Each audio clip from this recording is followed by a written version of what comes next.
ریاست تلنگانہ کے عازمین حج کے سلسلے میں تعطل والا کوٹا جو اب تک رکا ہوا تھا وہ بحال ہو گیا ہے اور حج کمیٹی نے آج مزید 259 حاجیوں کو سلیکٹ کر لیا ہے۔ اس سلسلے میں پروفیسر عبدالشکور نے بتایا ہے کہ نئے عازمین حج کے لیے 19 جون پیمنٹ کی آخری تاریخ رکھی گئی ہے۔ الحمدللہ 2017 کے عازمین کے لیے جو ویٹنگ لسٹ میں رہ گئے تھے ان کے لیے خوشخبری ہے۔ پہلی ویٹنگ لسٹ ابھی جاری ہو چکی ہے۔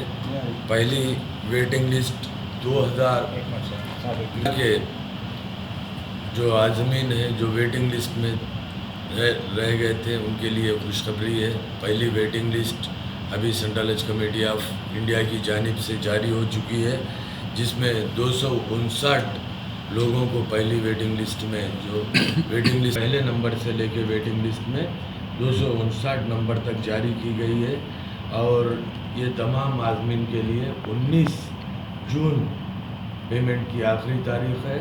وہ 19 جون سے قبل اپنا اوریجنل پاسپورٹ اور پاسپورٹ سائز فوٹو اور اسٹیٹ بینک آف انڈیا یا یونین بینک آف انڈیا میں چالان پے کر کے وہ ریاستی حج کمیٹی میں 19 جون سے قبل اپنا چالان داخل کر دیں۔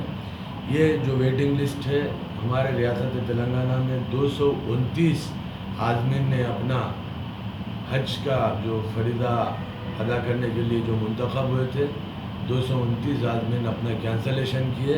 اس کے علاوہ اور 30 سیٹ جن ریاستوں میں تعداد سے کم اپلیکیشن آئے تھے ان سیٹوں کو بھی ہم کو ویٹنگ لسٹ میں دیا گیا۔